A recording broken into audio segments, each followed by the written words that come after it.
Fondo de Previsión Social, el Colegio de Ingenieros de Venezuela presenta. A partir de este momento, todas las voces se unen en una sola señal. RCR presenta Conexión 750. Representantes o responsables. El Fondo de Previsión Social. Muy buenas tardes, amigos de Radio Caracas Radio. Todo el equipo que trabaja para ustedes a partir de esta hora los saluda. Variada y abundante información que compartir y analizar como es costumbre la tarde de hoy. Esto es Conexión 750. Comenzamos. ¿Qué está pasando en este país? Y saludamos vía telefónica a nuestra invitada de esta hora, la doctora Cecilia Sosa Gómez. Es profesora, abogada, fue presidenta de la antigua Corte Suprema de Justicia. Doctora, gracias por atendernos. Buenas tardes. ¿Cómo estamos? Un saludo, muchas gracias. Sí, atendiendo a tu invitación y tratando de ver en qué tema andas hoy y qué le interesa a nuestros oyentes. Pues la verdad, mucho interés de conocer su opinión y análisis acerca de lo que está ocurriendo con el Tribunal Supremo de Justicia. Doctora, hoy el Poder Ciudadano, bajo control oficialista, presentó, o mejor dicho, anunció la culminación de la revisión de la lista de más de 200 personas que están postulando para ser magistrados del máximo tribunal de nuestro país. Y yo le pediría un comentario sobre estos hechos y sobre las consideraciones que hizo la misión de determinación de hechos de Naciones Unidas la semana pasada, justamente a propósito de la falta de independencia del Poder Judicial venezolano. La escuchamos. Bueno, varios puntos que me parece resaltante. En primer lugar, la premura que existe en nombrar a como de lugar estos magistrados.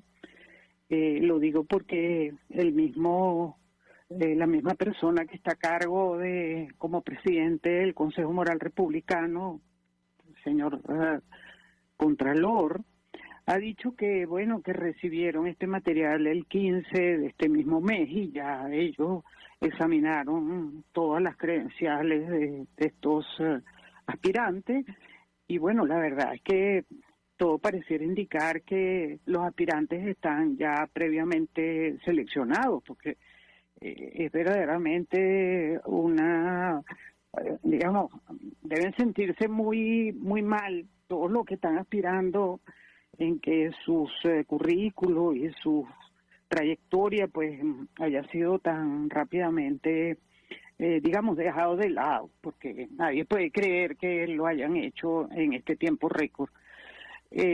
Además de que explicó él en sus declaraciones que primero lo hicieron con cada expediente y después en grupos. Pero bueno, eso es una cuestión formal, pero que va a incidir definitivamente en quienes resulten elegidos, porque yo creo que eso ya previamente está acordado.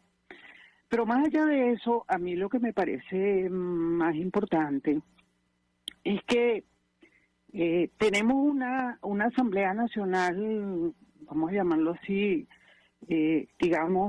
con unas ansias de legislar y de controlar el Poder Judicial muy grande. No creo que ningún país ni el informe sobre los hechos en Venezuela tengan o confíen, vamos a decirlo así, en este proceso. Yo diría, entre otras razones, no solamente por la predominancia de lo político y de los políticos y de los diputados que están que hacen vida en esta asamblea ilegítima, porque lo es para todos los países que han reconocido que la elección de estos diputados fue completamente espuria. No sé cómo le van a dar fe o confianza a este procedimiento que han hecho para elegir magistrados. Pero sí me gustaría traer a colación algo que estamos esperando algunos venezolanos, y es que el Tribunal Supremo en el exilio se pronuncie sobre la legitimidad constitucional de la Asamblea Nacional que se instaló el 5 de enero del 2021. y que declare verdaderamente su inexistencia. Yo creo que es la única manera que tenemos de tener una decisión de un órgano incuestionablemente legítimo que ponga un poco de orden en cuanto a que ella y sus actuaciones son inexistentes. Y eso en un futuro, cuando recuperemos la democracia, nos va a ahorrar el tiempo de anular o tener que anular todos estos actos que hayan sido dictados por esta Asamblea Nacional. Ahora, yo quisiera, y si me permite, referirme a dos temas, porque, digamos, estamos hablando de un proceso que nace al margen de la Constitución desde sus inicios, incluso antes de la convocatoria. ¿A qué me refiero? Los representantes, supuestos representantes del poder moral, fueron designados por la Asamblea Constituyente, al margen de lo que establece nuestra Carta Magna. Y yo le pediría un comentario al respecto, porque el detalle no, digamos, no es menor, eso en primer lugar. Y en segundo lugar, la misión independiente de determinación de hechos en el Consejo de Derechos Humanos de Naciones Unidas expresaba profunda preocupación por la manera como se está desarrollando esta selección de magistrados. Entre otras cosas, se le está permitiendo seguir ejerciendo funciones a algunos magistrados que han superado el máximo de 12 años estipulado en la Constitución, que pretenden repetir. Y yo le pediría un comentario sobre estos dos temas. La escuchamos. Bueno, yo creo que efectivamente, yo creo que es muy importante poner en evidencia que la Asamblea Nacional Constituyente también fue anulada por el Tribunal en el Exilio.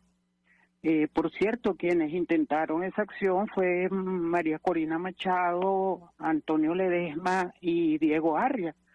Creo que fue la primera sentencia del Tribunal Supremo en el Exilio donde declaraba absolutamente nula la forma, mecanismo, procedimiento en que se eligió y se instaló a la Asamblea Nacional Constituyente. Es decir, en el evento de que esta acción interpuesta contra la Asamblea, ya por el Tribunal Supremo tendríamos dos órganos completamente inexistentes y sus actos de la misma manera.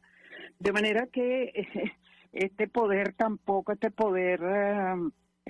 ciudadano, tampoco tiene legitimidad, porque no está adecuado. La legitimidad es la actuación de acuerdo a la Constitución y a la ley.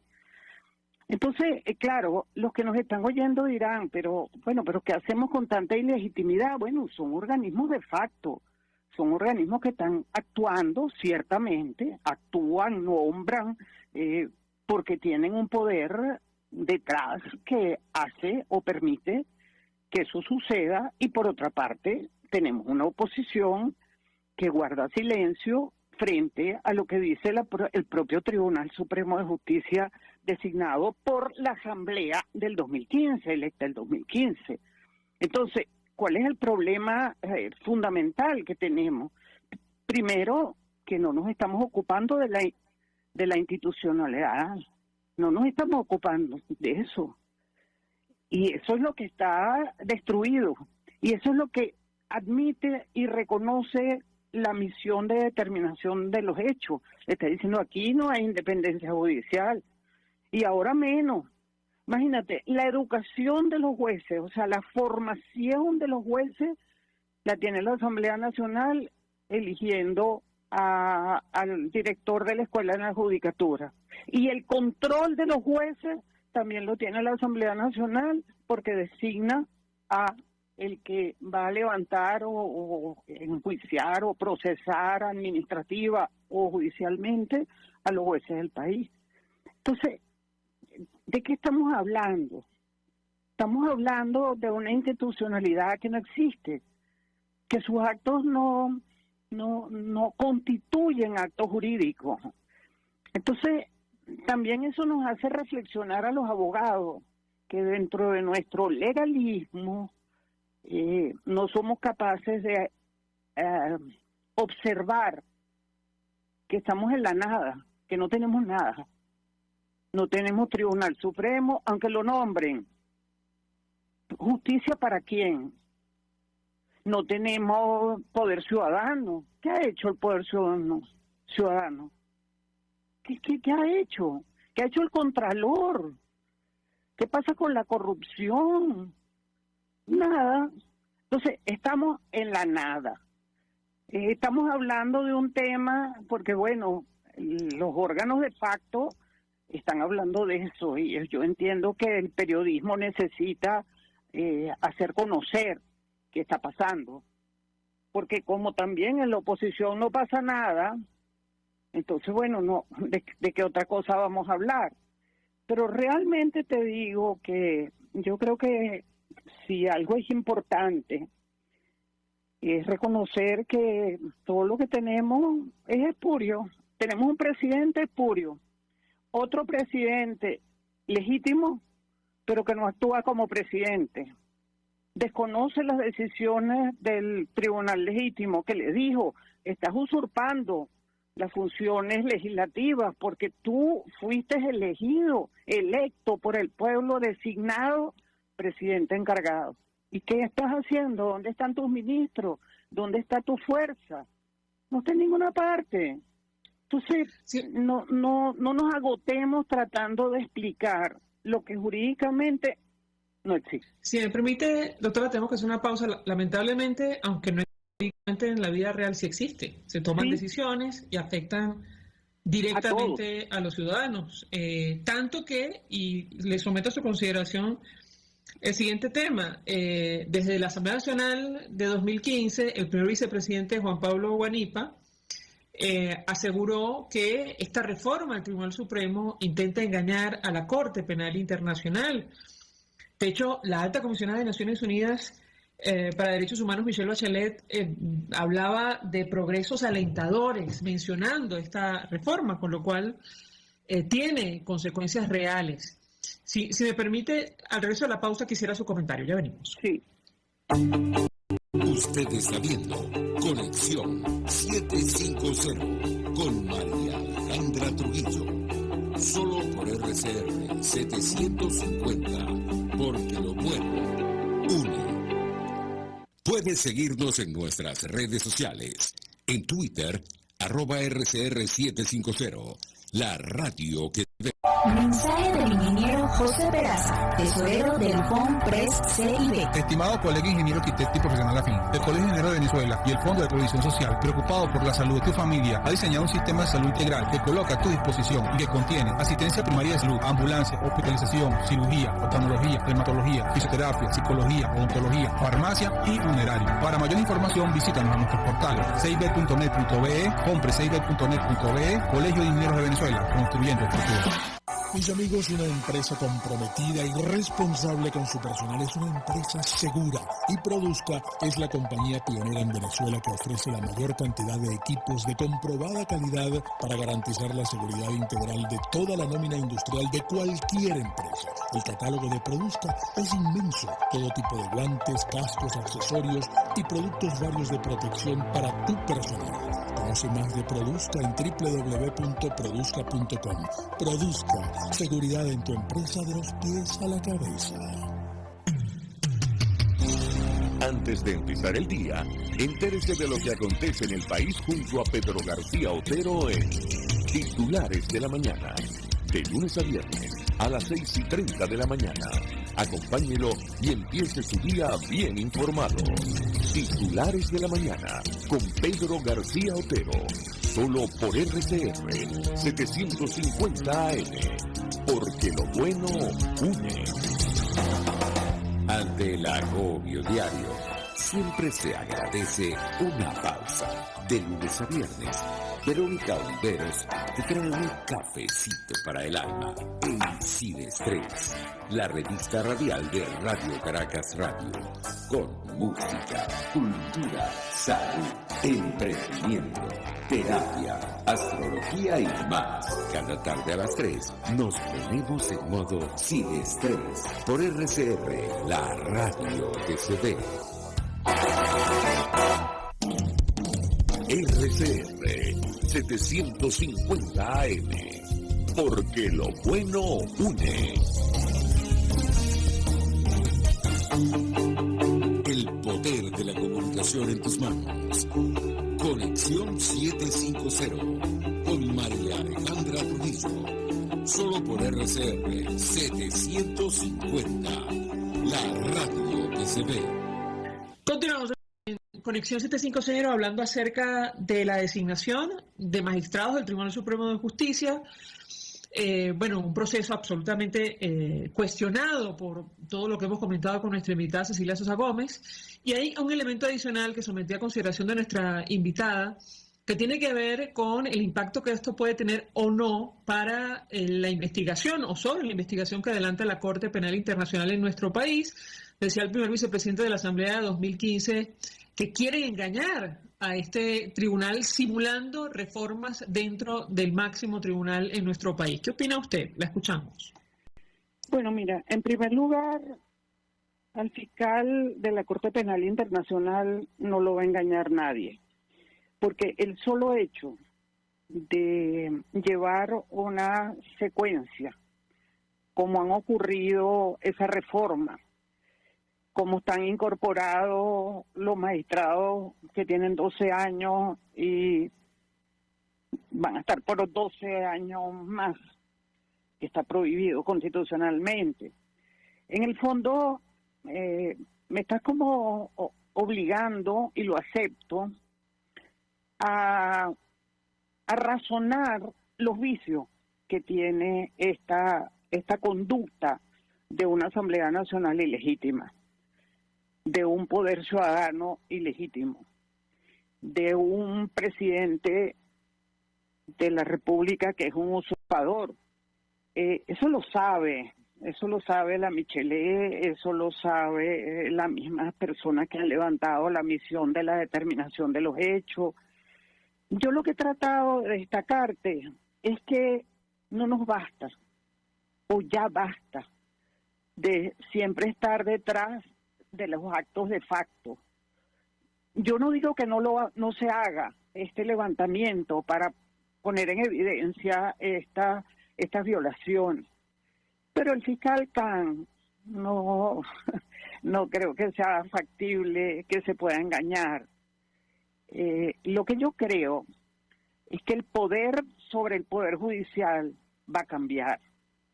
El poder de facto va a cambiar. Y yo creo que eso es un análisis político que debería hacerse. ¿Por qué? Porque quien controla ese Poder Judicial, controla el país.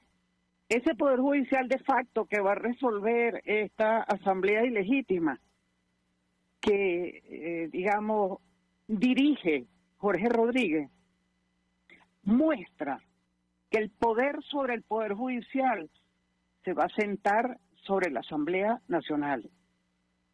Y eso sí es un punto político que hay que estudiar. ¿Por qué? Porque hasta ahora la imagen del poder sobre el Poder Judicial había sido transferido al presidente de la República. O sea, siempre se habla de que el poder sobre el Poder Judicial emana de Miraflores. Ahora va a emanar de la Asamblea, porque hay que ver la fortaleza de Jorge Rodríguez en la presidencia de ese organismo. Él es un poder en sí mismo, de facto, pero es un poder. Entonces, yo creo más bien, y siempre me gusta, además de las exaltaciones que haces tú con mucha razón, tanto de lo que se ha dicho con esta forma tan grotesca en que se van a elegir estos magistrados. Pero aquí no vamos a engañar a nadie, ni internamente ni externamente. Lo que va a ocurrir es el cambio de control del Poder Judicial. Que siga en manos de un nuevo presidente o que el presidente no sea de la sala electoral, es otra cosa. Pero no hay ninguna duda que lo que me gustaría que volviéramos a conversar es que una vez que tengamos ya el pronunciamiento ilícito, porque es ilícito, de estos nuevos, entre comillas, magistrados. Finalmente, sobre, digamos, el anuncio que hizo la Misión de Determinación de Hechos, que está directamente ligado a el Poder Judicial venezolano, decían los expertos independientes que aspiran, por cierto, a prorrogar su mandato a partir de septiembre, que van a ampliar su investigación sobre garantías fundamentales a rangos superiores, cosa que no ha ocurrido en nuestro país. Yo le pedí un comentario sobre este punto específico en la línea de lo que venimos conversando y la designación casi inminente de este nuevo Tribunal Supremo de Justicia. La escuchamos. Sí, yo me parece muy importante que la misión de determinación de los hechos amplíe el análisis de la violación a las garantías de muchos derechos que hasta ahora no han figurado con prioridad en sus informes anteriores. Claro, todos tenemos la confianza y la seguridad de que las prioridades hasta ahora han estado ubicadas pues en los presos políticos, en la tortura, y todos están vinculados de alguna forma al fracaso del Poder Judicial y a la contaminación política del mismo.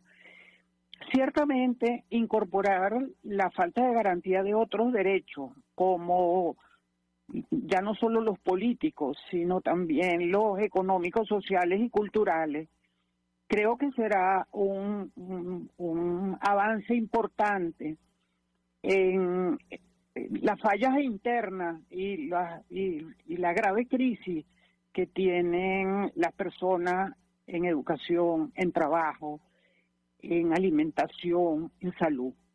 Me imagino que más o menos esas cuatro áreas estarán, digamos, sobre el tapete para ello.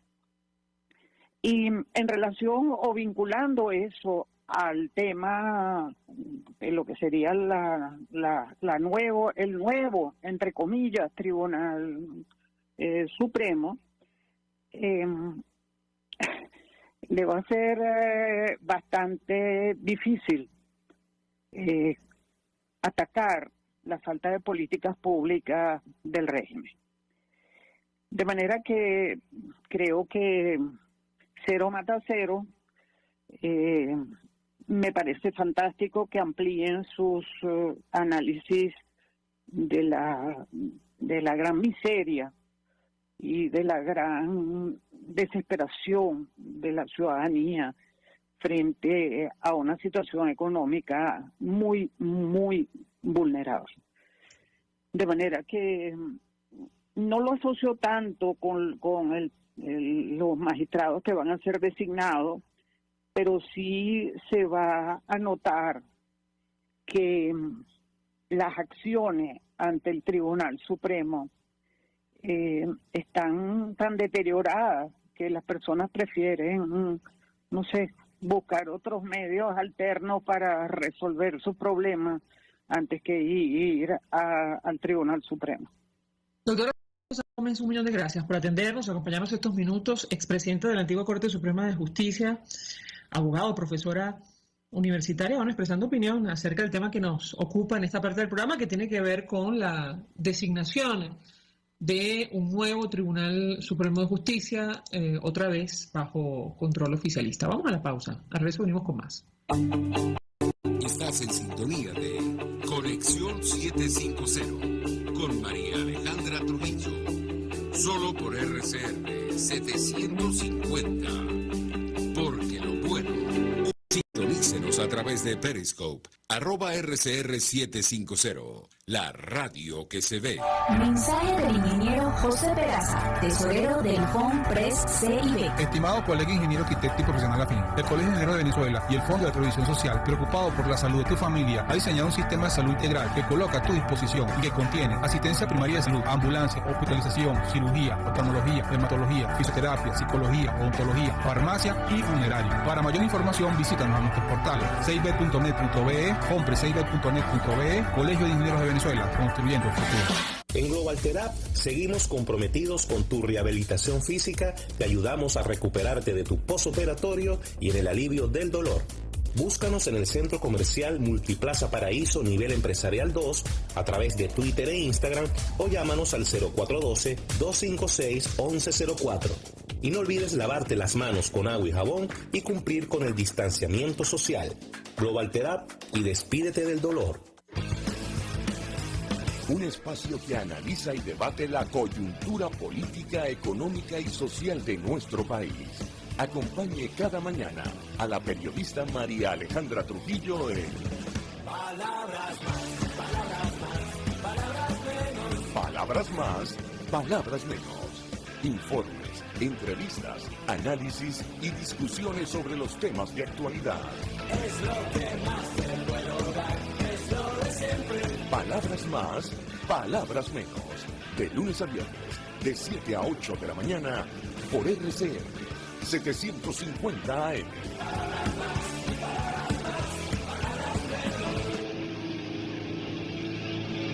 RCR 750 AM. Porque lo bueno une. La Academia de Ciencias Físicas, Matemáticas y Naturales presenta El progreso tiene su ciencia. Hoy presentamos El brujo de Pipe y la cuchilla de diamante. Los éxitos de la investigación científica durante la Segunda Guerra Mundial llevaron a países como Venezuela a adoptar la ciencia y la tecnología como palancas para el desarrollo y la modernización. En ese contexto es que aparece el doctor Humberto Fernández Morán, conocido también como el Brujo de Pipe, por su estrecha vinculación con el Instituto Venezolano de Investigaciones Científicas IBIC, situado en los Altos de Pipe. Humberto Fernández Morán nace en Maracaibo. Estudia en Alemania, donde se gradúa de médico en 1945. Pocos años después, desde el Instituto Karolinska en Suecia, propone la creación de un moderno centro de investigaciones que transformaría la manera de hacer ciencia en el país. Es así como se inicia la construcción del Instituto Venezolano de Investigaciones Neurológicas, antecesor del IBIC, en 1954. El ingenio y la dedicación del Brujo de Pipe lo llevan a patentar la célebre cuchilla de diamante, una innovadora herramienta que permite seccionar estructuras microscópicas dentro de las células. Tras la caída de la dictadura en 1958, es acusado de perecimenista y se desata sobre él una feroz campaña que le obliga a emigrar. El doctor Fernández Morán se establece entonces en Estados Unidos, donde trabajó en prestigiosas instituciones como la Universidad de Chicago. Su labor como hombre de ciencia es hoy reconocida más allá de nuestras fronteras. El doctor Humberto Fernández Morán ocupó el sillón 23 de la Academia de Ciencias Físicas, Matemáticas y Naturales hasta 1999, cuando falleció en la ciudad de Estocolmo. El progreso tiene su ciencia. La Academia de Ciencias Físicas, Matemáticas y Naturales presentó El progreso tiene su ciencia. RCR 750 AM. Porque lo bueno une.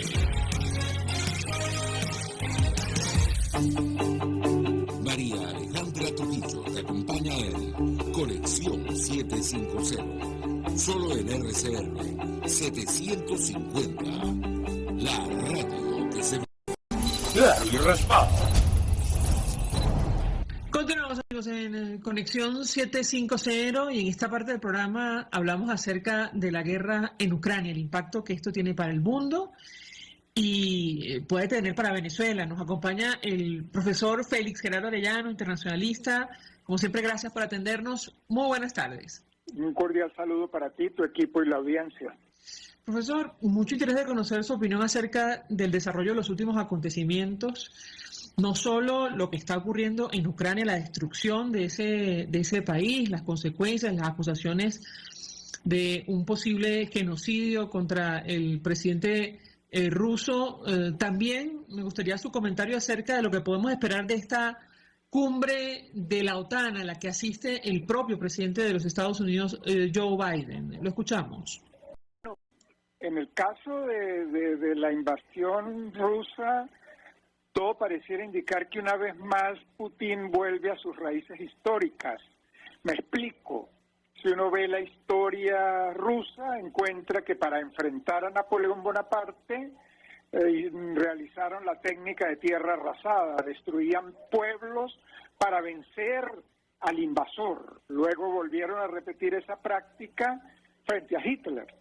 Y ahora la están aplicando en Ucrania, destruir los pueblos, tierra arrasada. Todo indica que Putin, aunque dé señales de que pudiera ir a alguna negociación, va a ir previo destrucción de Ucrania, o el segundo escenario, el que debe soñar más Putin, que es destruir al país y exigir la capitulación del gobierno.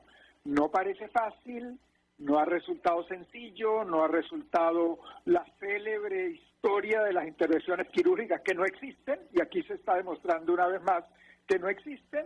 Hay una reacción dura de las Fuerzas Armadas ucranianas, del pueblo, y en consecuencia esto se extiende, pero Putin reacciona destruyendo el país.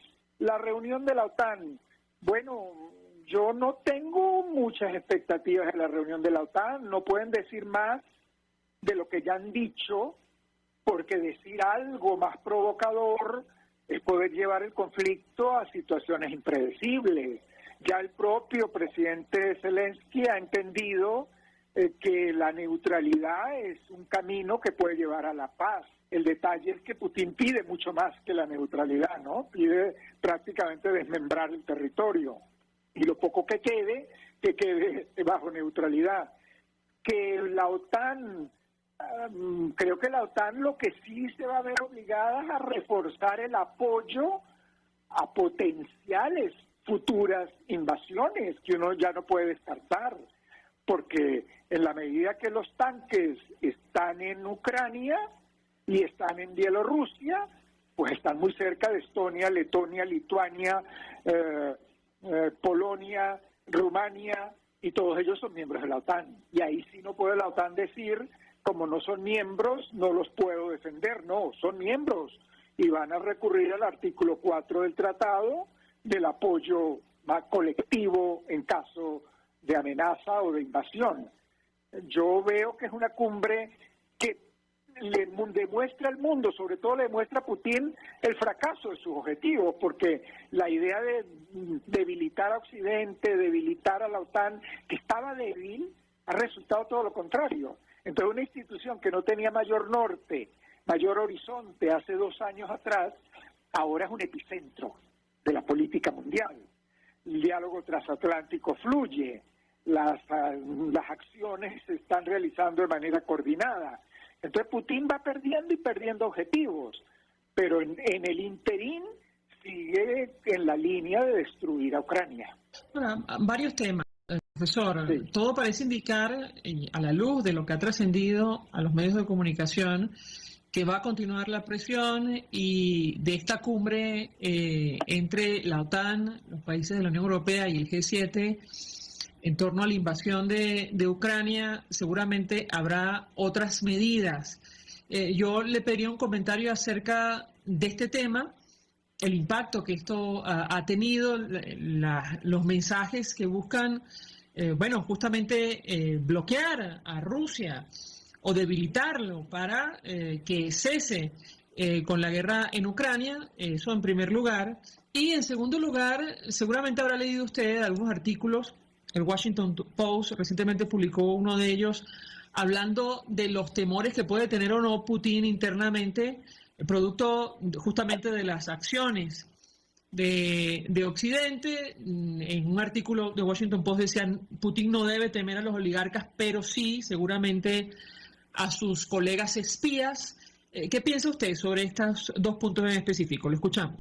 Bueno, sobre el primer punto, en buena medida sigo en la misma línea de lo que ya había dicho. Yo no tengo expectativas muy altas de la cumbre de la OTAN. Creo que simbólicamente es muy importante, porque consolida la visión de que hay coordinación, de que hay unidad, de que hay trabajo coordinado y efectivo. Eso es fundamental, porque eso anima y transmite al invasor la señal de que no logró uno de los objetivos fundamentales de la geopolítica del autoritarismo, y en eso comparte con China, comparte con Irán, comparte con Corea del Norte, que es debilitar, fragmentar a Occidente, que está logrando absolutamente todo lo contrario. Incluso las Naciones Unidas hoy se ven más fortalecidas que un año atrás, en parte, bueno, por la invasión rusa a Ucrania. Adoptar mayores medidas económicas no lo veo sencillo. Está complicado el tema económico, se revierten los efectos en el mundo agrícola, ya deben estar subiendo los precios de todas las materias primas en el mundo y particularmente en Europa.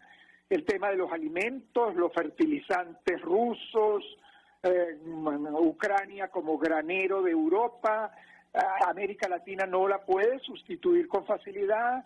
Viene de sequías fuertes, viene de malas políticas como las que ha aplicado Argentina. Países serios, más disciplinados como Uruguay, no tienen espacio territorial para poder producir mucho más de lo que ya hacen. Intentarán, Brasil seguramente también hará esfuerzos por incrementar la producción, porque América Latina también es un granero. Lo fue en la época de la Primera Guerra y de la Segunda Guerra, pero ahorita ha vivido políticas erráticas en materia económica, particularmente en Argentina, el enorme fracaso de los Kirchner, sin embargo votan por ellos, sorprendentemente. Ahí ya se está viendo los golpes que le lanzó Ernesto y Cristina a la agricultura argentina, ahora se ven las consecuencias, no hay mayor capacidad, no hay mayor productividad, entonces no percibo que puedan venir acciones económicas más duras porque se están revirtiendo en Occidente, en el sector energético, el gas, el petróleo, en el sector alimentos, en la inflación, en otros sectores industriales como los automóviles, porque la producción de los elementos fundamentales de la electrónica, sus componentes básicos, muchos vienen de tierras raras, y productos que son importados desde Rusia y desde Ucrania. Y ahora con la guerra o se reducen o desaparecen del mercado. Entonces no veo en el plano económico la posibilidad de profundizar demasiado más lo que ya existe, y en el plano militar, repito, no veo la posibilidad de que la OTAN se atreva a una decisión mayor en materia militar que la que ya ha dado, que es que le ha dado libertad a los miembros a que ellos colaboren con Ucrania hasta donde les sea posible, pero no es una decisión colectiva. No creo que eso se pueda superar. La siguiente pregunta, ahorita perdí la idea, no, creo que era muy importante. Tiene que ver también. con digamos, toda esa discusión acerca de la presión interna contra Vladimir Putin, que entiendo era el objetivo, o es el objetivo de las sanciones. No olvidemos que eso siempre ha sido una hipótesis en la ciencia política, ¿no? Sí. El dividir el bloque en el poder, particularmente la cúpula del poder. Esa fue la estrategia por muchos años de Donald Trump frente a Venezuela. Presionar para que sectores claves del bloque en el poder se deslindaran, se dividieran. No se logró en Venezuela. Ojo, son experiencias que hay que tener presente. Lograrlo en Rusia, hay un punto importante, que es que el malestar nacional que ya existía, porque en los últimos años Rusia es un autoritarismo hegemónico. Esas elecciones son fraudulentas en un altísimo porcentaje. Es lo que decida el Kremlin. Ok, eso ha generado un enorme malestar en el plano político.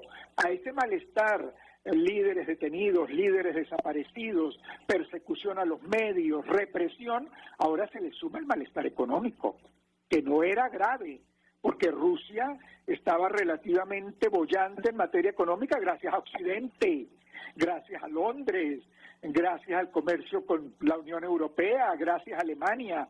Eso se deteriora, se complica para ambos lados, pero se le complica mucho a Putin. Entonces, si al descontento político se le suma el descontento económico y también el malestar de los multimillonarios, que como bien dice el artículo de Washington Post, mueven hilos. Entonces, claro, un escenario sería la salida de Putin, pero en un esquema autoritario hegemónico eso no es nada sencillo. La represión se multiplica a la enésima potencia, como está ocurriendo en Cuba, como está ocurriendo en Nicaragua. Después de la protesta en Cuba, la represión ha crecido brutalmente, las sanciones, la tortura.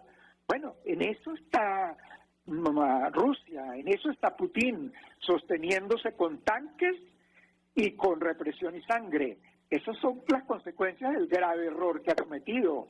¿Podrá el pueblo soportar, liberarse, explotar? Bueno, es un país continente, es enorme. Las experiencias históricas no ayudan mucho a la tesis de que se da la liberación vía la rebelión, porque hay una represión enorme.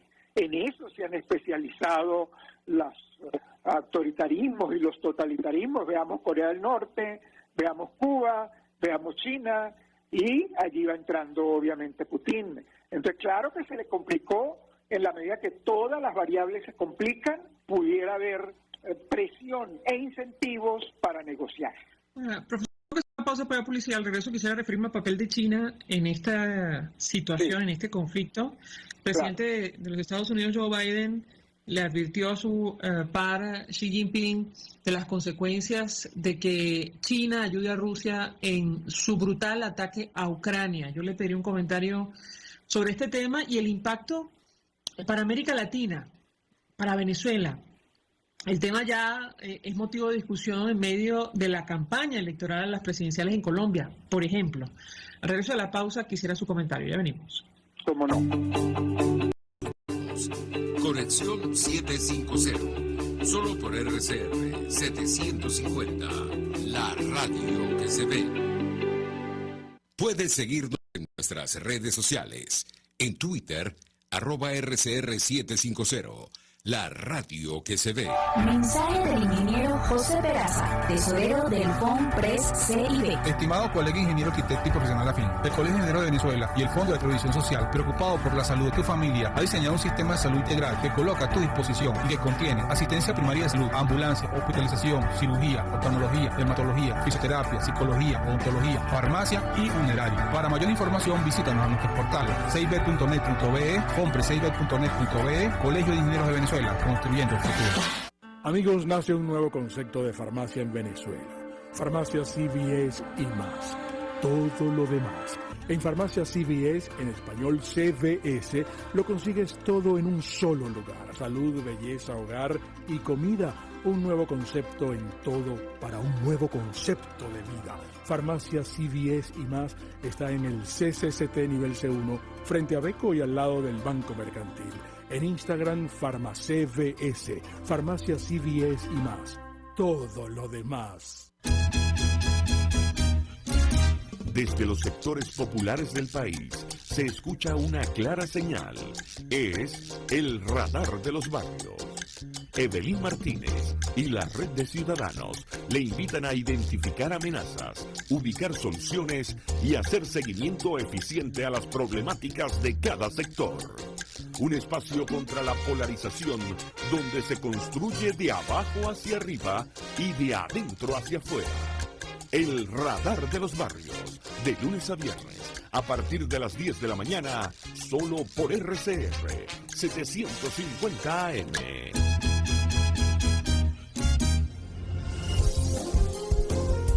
RCR 750 AM, porque lo bueno une. El poder de la comunicación en tus manos. Conexión 750 con María Alejandra Trujillo. Solo por RCR 750.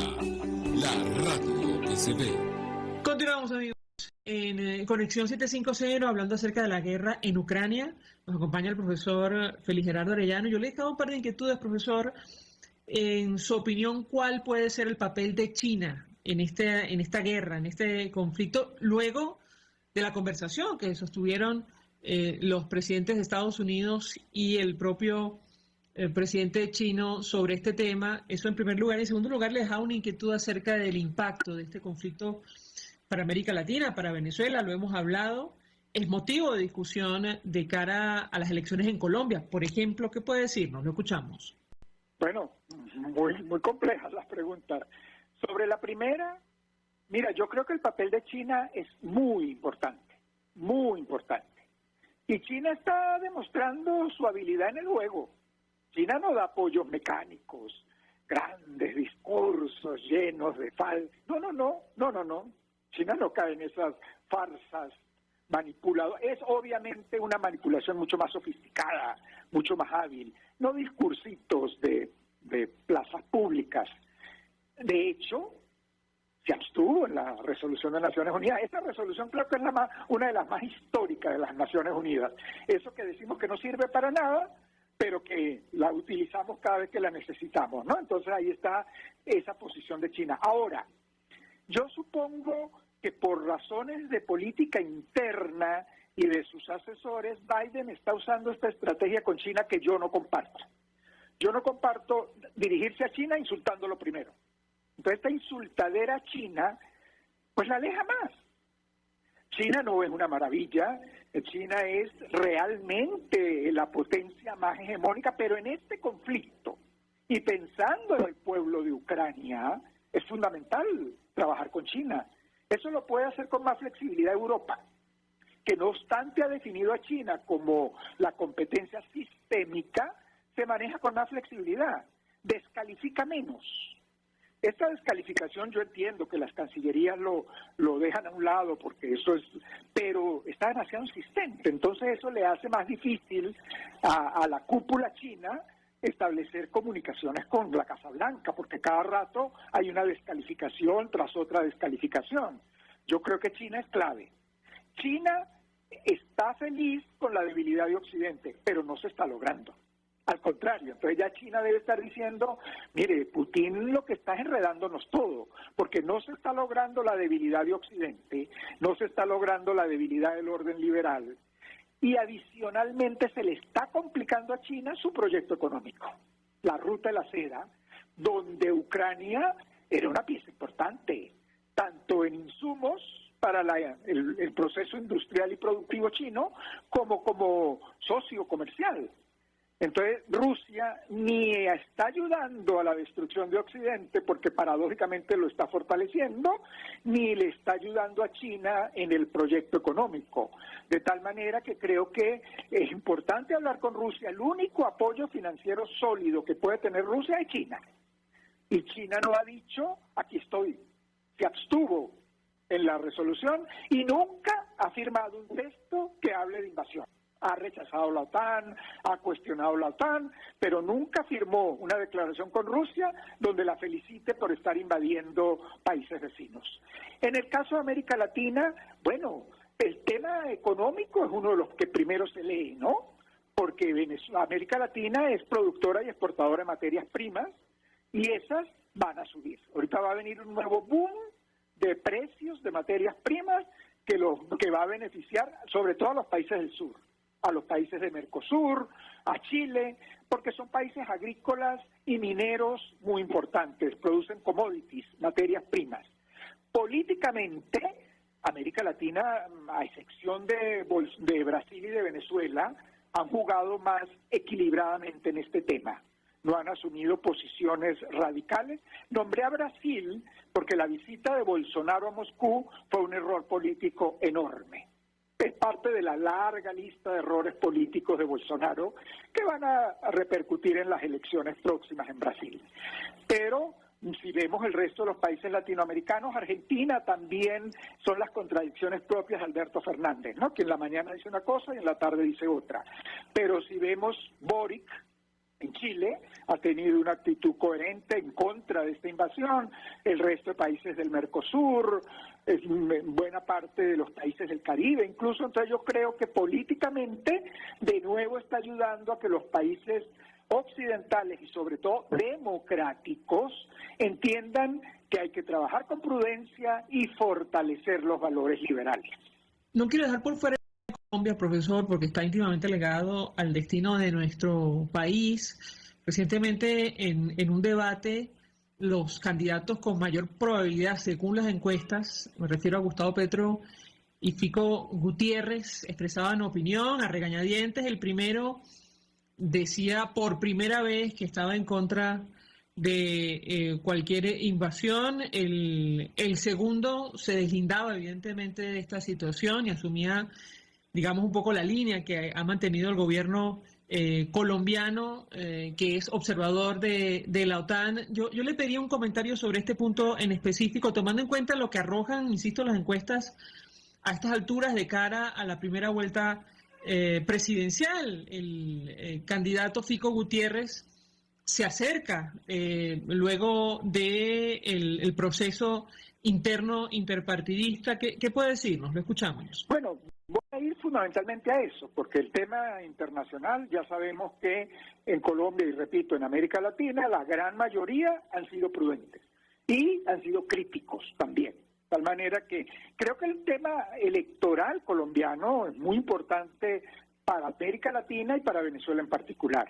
Y siento, como tú decías, que Federico Gutiérrez Fico se está creciendo popularmente y pudiera incluso, si todo fuera un juego matemático, pero no lo es un juego político complejo, si fuera un juego matemático, se sumarían todos los contrarios a Petro y ganaría en primera vuelta holgadamente. Pero Rodolfo Hernández sigue allí, una figura gris, una figura llena de radicalismos innecesarios. Bueno, sigue allí, sigue como candidato, debilita a Fico. Ingrid Betancourt, que llegó a Colombia sorpresivamente para descalificar a medio país, para descalificar a todos los compañeros de su primera plataforma, que era Centro de la Esperanza, y retirarse de ella. Bueno, ya Colombia y el mundo está agotado del tono agresivo de Ingrid Betancourt. Esos porcentajes, yo supongo que esa población que la apoyó sabe que ya hay que cambiar de voto.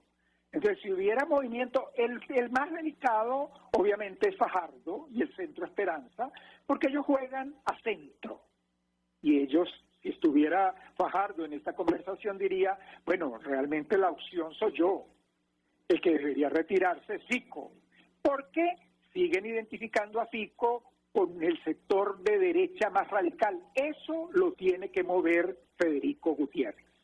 Si él no presenta un tono de convivencia, de inclusión, si él no llama a los sectores centros, si él no busca alianzas con los sectores sociales, con las ONG, con los que tienen una agenda diversa socialmente hablando, se está perdiendo en primera y podría perder en segunda vuelta también. Aquí es incluir, es aliarse con el Centro Esperanza para fortalecer la agenda social, es desvincularse de los radicalismos.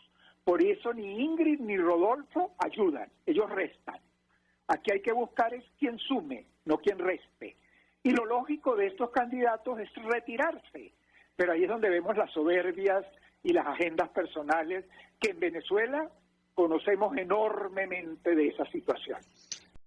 Feliz Gerardo Arellano, un millón de gracias por atendernos, acompañarnos y expresando además opinión y análisis acerca de estos temas que preocupan y mucho por el impacto que tienen ahora mismo para el mundo y obviamente para América Latina y nuestro país. Gracias. Gracias. Nosotros, cordiales saludos.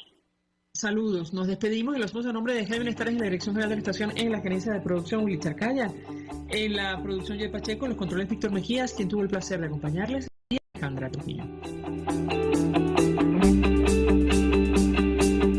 El Fondo de Previsión Social del Colegio de Ingenieros de Venezuela presentó. RCR presentó Conexión 750 con María Alejandra Trujillo. Solo por RCR 750, la radio que se ve.